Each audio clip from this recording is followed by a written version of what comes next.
Alrighty. Um, Hello. We're doing the project for the Is War Moral for Faith, Science, and God. Can you please introduce yourself? Yeah, hi, my name's Josh Westbrook. I go to Marquette High School. All right. And what's your thoughts on faith and science so far? I think that the default position should be I don't know for any claim until you have sufficient evidence in order to warrant belief. Alrighty. So, when it comes to war, um, and religion, what's your thoughts on that? So, like, overall. I think that um, I think that war is usually um, started by either two things. Okay, it's either religion or resources. Okay. Yeah, 100%. I mean, you can always for the religion and resources. We can always go all the way back to the Crusades. I mean Right, that. and that's those are the main two things. There's other things like there's political corruptness or just pure jingoism, just whatever, imperialism, whatever you want to say. Mhm. But I would say the two main motivators for war are religion and resources. And especially Two resources. main Yeah, drivers. especially resources. Like some people say that the only reason we went into the Iraq War was for oil, and that will be full on resources, as you would say. Well, and Congress thought that there were weapons of mass destruction. That's why they authorized it, Yeah, which we found out later there wasn't. But whatever. yeah. So when it comes to religion and war, and is the question is war moral? There's a guy by the name of Saint Thomas de Aquinas, and he created the just war theory, which really lays down war into very specific aspects of whether it is moral or not. And one of them we want to discuss is the cause of the war must be a just. You know what I'm saying on that? The cause of war must be a just. You mean like it should be It has to be justified. morally justified? Yeah. I mean, I guess we would all like to think it is, but most of the time, I won't say most of the time, but maybe not in recent history, but definitely, you know, a long time ago, it mostly wasn't. It was just, like we said, for religious reasons or for resources or whatever. Hmm. I mean, yeah. I mean, if you look at like the cause of war must be just, you gotta think of like let's think of a war that's extremely controversial till to this day is like World War One. Right. You know Which like I don't think was very just. World War II, on the other hand, I could see how that was oh yeah, just. yeah, I can we can discuss World War Two, saying we can give it a million reasons why it's justified, but when it comes to World War One, everyone's confused why we even had a war in the first place. Yeah, You well, know? it's so weird. World War One really isn't that known about. It's kind of like Street Fighter One and Street Fighter Two. Oh, Nobody 100, knows really about Street Fighter, but everybody knows about Street Fighter Two. 100%, 100%. I guess the reason World War Two is so well known is because it was the most deadly conflict in human history. There were more casualties, more countries were involved. You know, the development of the nuclear bomb, the emergence of the USSR and the U.S. as superpowers. There's just a million things. Whereas World War One was just like, all right, this happened for 4 years, so let's create the League of Nations. The end. I mean, yeah, that really was World War One. Like, literally, you had freaking Austria declaring war on Serbia, then all that sudden, just all that stuff just breaks out. It's kind of like they fought just because they wanted to fight. Mm-hmm. And is that really moral though? Like, just fighting because you want to fight? I think so. If that would also if that would cause civilian casualties, um, you know, the breakdown of countries' economic systems, architectural damage. There's a lot of stuff that goes into that. Oh yeah, 100%. And like, you just gotta understand why each country joined the war. Mm-hmm. I mean, Right. Well, because they were allies with each other. yeah, 100%. But then Russia kind of just mobilized her troops because they believed that they were being technically threatened by Austria because they declared war Right. on It's a Serbia. domino effect. It also always a domino effect. And then we fast forward a couple of years into World War One. You have America joining the war in 1917 because of the Zimmerman telegram. Yeah. And then it ended pretty quickly after that. Oh yeah, 100%. Hoorah. That's the same thing with World War II too. I mean, we were in the war for 4 years, but it really ended when we, because we didn't get into Europe really until very late in the We, war. we didn't get into Europe till 44. Yeah, we were focusing on Japan.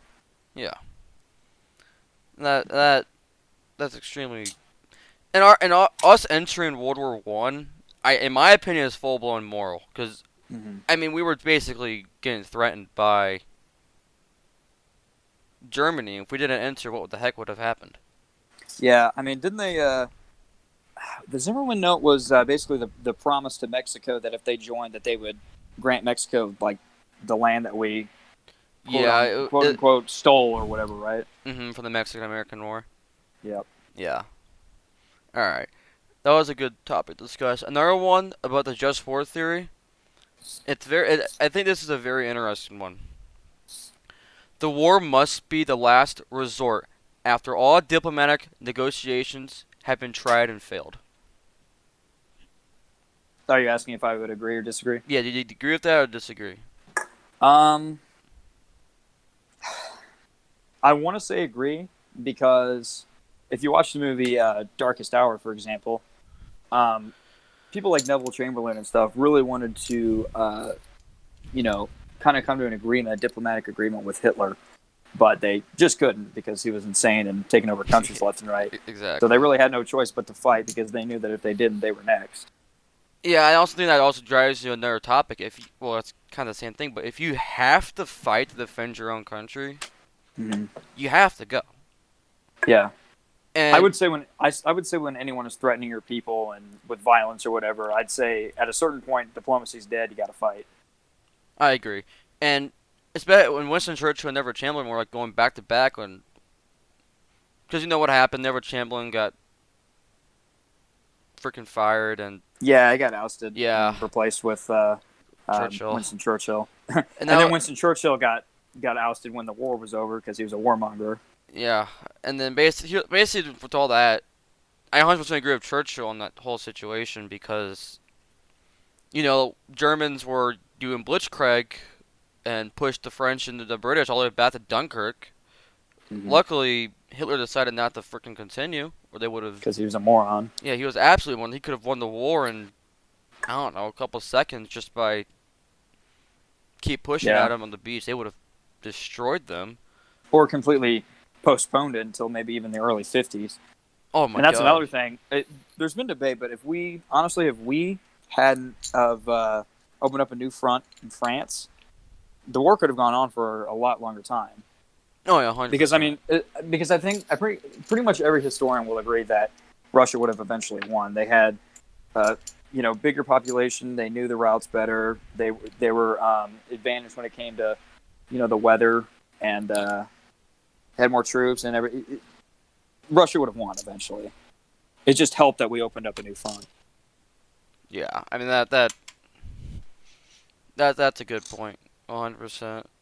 And again, I think we can both agree with St. Thomas de Aquinas on that. The War is the last effort, war is the last effort. That or you can't just last option, or yeah, you can't just all. It's not like you can't be Hitler and just decide no, let's invade Poland because we want to invade yeah. Poland. I agree to a certain extent, I guess. Wait, what do you mean by that though? Um, I don't know. I guess maybe like if they're attacking your allies, the your first inclination is to help your Yeah. allies, right? Because Mhm. especially if you're a protectorate, you're gonna want to help your allies out. But I guess you kind of have to say, is it going to be beneficial or is it just going to make problems worse? Yeah. But I would say I 100% agree if they're threatening you directly. Yeah. And again, I do agree with you on the whole idea that if your allies are being attacked, that turns into whole foreign policy, and we have to protect our allies. That's like World War Yeah, One. especially if you're a protectorate. It just depends, I guess. You also have to think: is it as big of a deal as we're making it out to be, or Yeah. is it something that's going to resolve itself within a matter of months? Yeah. And it's like that's the whole reason why like Britain joined World War One in the first place, Mhm. and all that stuff, just to protect their allies. Yeah, and World War II. And World War exactly. Here's another one. I think this one. is extremely controversial. Um, there must be a reasonable chance of success. Reasonable chance of success. Success. Yeah, you can't just go to war and decide, hey, Right. You we're can't gonna be we're gonna Zimbabwe and lose. you can't be Zimbabwe and declare war on China because you're just going to get slaughtered. Oh yeah, 100%. Yeah, I agree with that. All I mean, right. unless you have allies who you know for 100% are going to help you. Like if you're Zimbabwe and you're allied with the U.S. and China declares war on you, you know, or you declare war on them and the U.S. agrees to help, then maybe you'd have a chance. But if it's just you alone versus a much more powerful nation, then you're most likely not going to win. Yeah, it's a good point. I mean, the reason I thought was just kind of interesting to look at is just what if you have to go to war? Like, what if you're absolutely forced to go to war and you know you're gonna lose? What are you gonna do Yeah. in that situation? Well, there comes a point where I forgot what the exact quote is, but there was a quote. It's something like, "When the enemy attacks savagely, you have to like defend yourself just as savagely," or something like that. Yeah. So I agree with that. If you if you are getting threatened by another nation and they're bombing you and doing whatever, you can't think that diplomacy is gonna work if it hasn't already. Sometimes, man, sometimes you just gotta get rough, I guess. All right. Yeah, that's true. I do agree that once you kind of said that. Um, here's a big one that we should definitely talk about. The war must be fought with the intention to establish good or correct evil. To establish good or correct Correct evil. evil. Mhm. I'm not sure what that means. Um, like establish good in society, and correct what Oh, I see. bad leaders Correct, have like done. fix it. Yeah. Okay. Um, I guess, but good and evil is kind of subjective. What's good and evil then? I don't know. It's really subjective. I mean, I guess to me, evil would be um, thinking that your rights supersede other people because you believe you're superior, or endangering people's lives, doing things that aren't beneficial, stuff like that. Yeah. I mean, I mean, I think this one's extremely controversial. I keep saying that, but this one, especially, how do you define evil for different countries? Because there's countries out there that believe that America is full blown evil, like North Korea. They believe we're horribly evil, and if it goes off that, that means it's I think establishing good and correcting evil based on their terms. I think North Korea, when they tout that we're evil or we're imperialistic or whatever, they know they're being disingenuous. Oh yeah. They are just completely brainwashing their population. Oh yeah, 100%. So yeah, I don't Yeah. know. I mean, maybe they do think we're evil. I'm not going to say we are, and I'm not going to say we're not because, like I said, it's subjective. Personally, I don't think we are, but you Yeah. know, evilness, good and evil, is subjective for every country, every person. Yeah. And that's the thing, the whole thing. Like, if you look at, we keep mentioning World War II, but that's always a good one to discuss. I mean, morally, we had to go because Adolf Hitler was literally going around the world trying to establish globalism and taking out all the Jews. Yeah. And that is technically establishing good or correcting evil if we go in the war and take Right. Hitler See, out. so that's what I'm talking about. Hitler would believe that Jews are evil, Mhm. and we would believe that trying to kill all Jews is evil, whereas Mhm. he probably wouldn't. Ex- So he would think he's doing, the good. He's doing what he thinks is good for his country.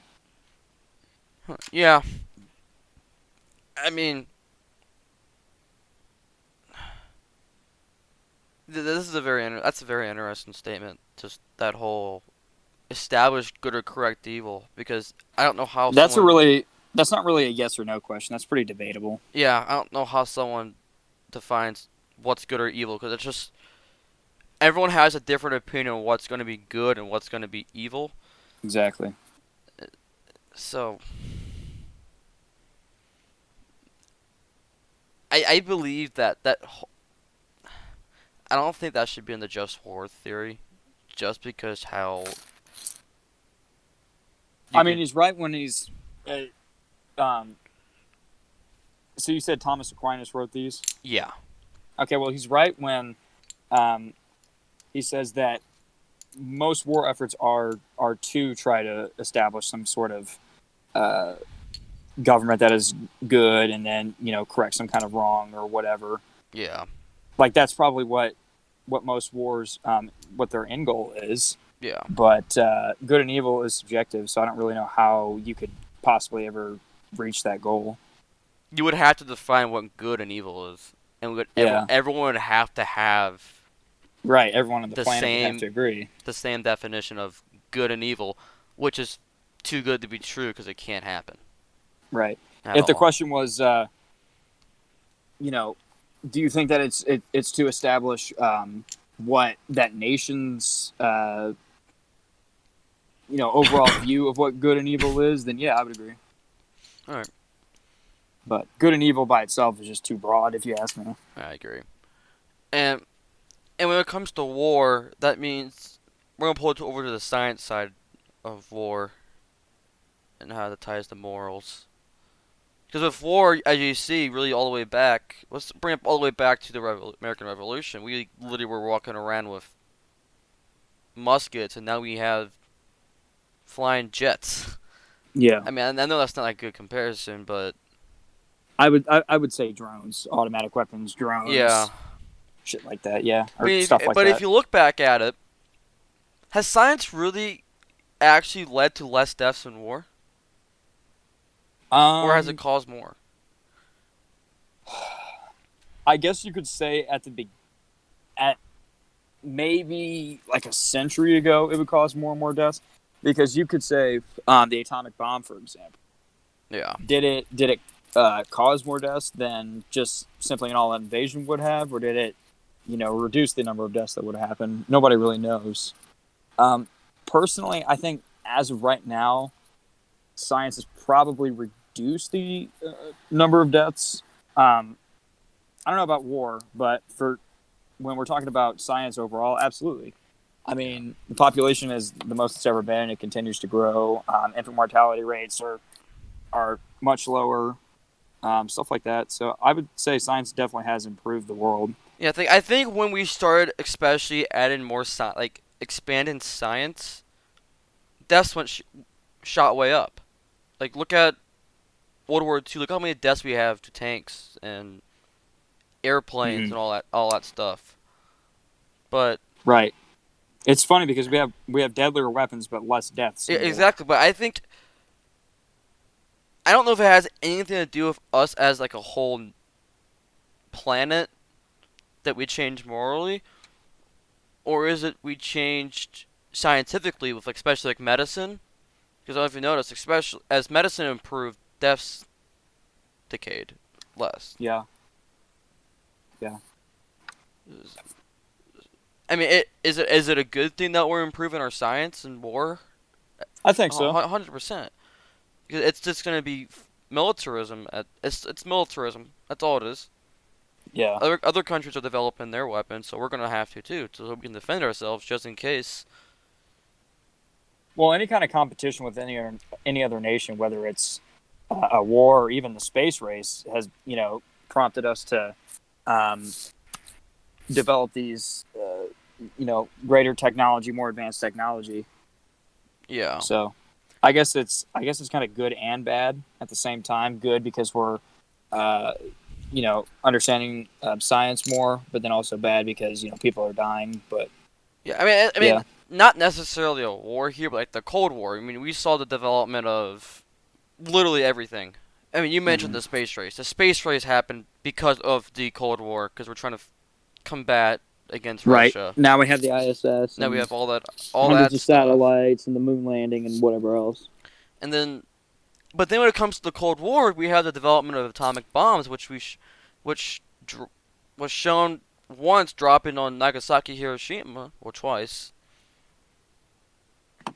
and that is extremely controversial. Was Yeah. our scientific studies developing the atomic bombs Well, it's good Worth and bad because it made us develop the atomic bombs, but also helped us understand atomic energy more. that is true, 100%. Same thing for airplanes.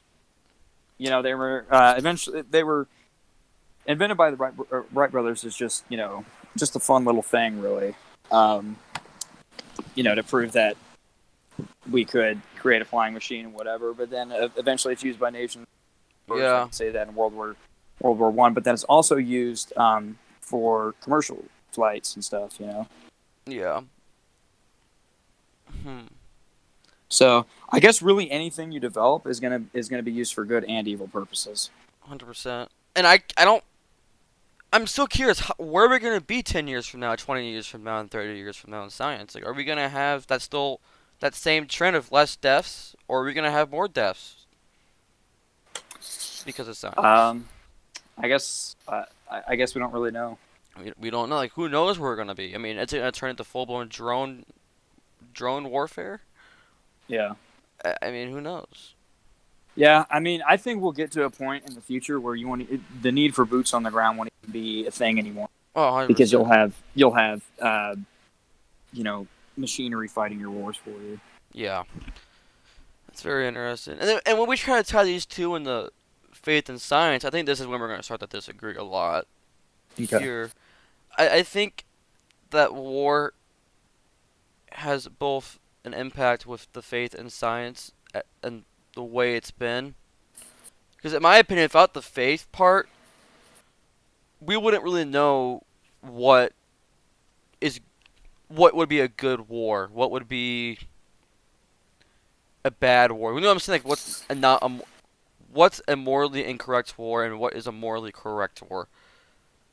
Which then, but both of those would eventually add to science. But because we still have morally incorrect wars, we then know how to improve our medicine and all that stuff.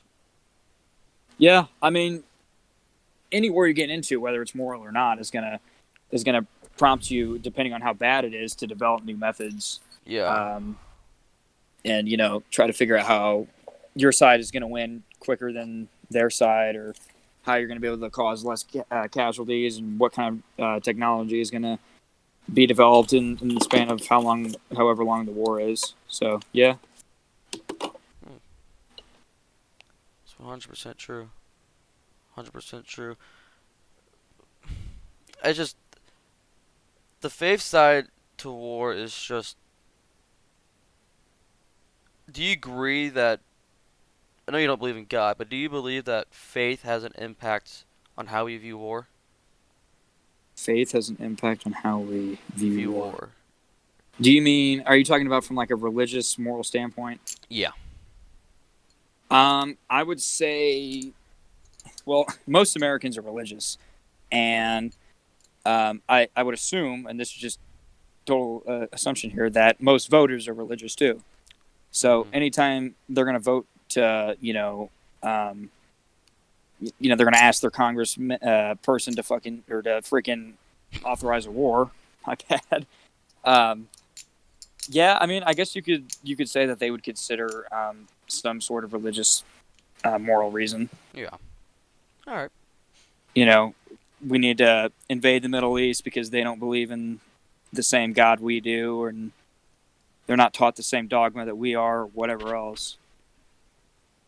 Yeah. I don't think that it should be viewed that way. I think it should be viewed on how costly is this going to be, how many casualties are we going to see, and whatever Yeah, I else. agree. Yeah. Well, that's about all. Um, Thank you for doing this, by the way. I really appreciate it. No problem. I had fun. I could probably do this for hours, Oh, honestly. I could do it for hours too. Yeah, We can always continue later. we could still continue. I'm not saying this is the end. No, I'm just gonna end this part here Yeah, for the project. just end the recording. Yeah. Okay. Yeah, we could continue the discussion if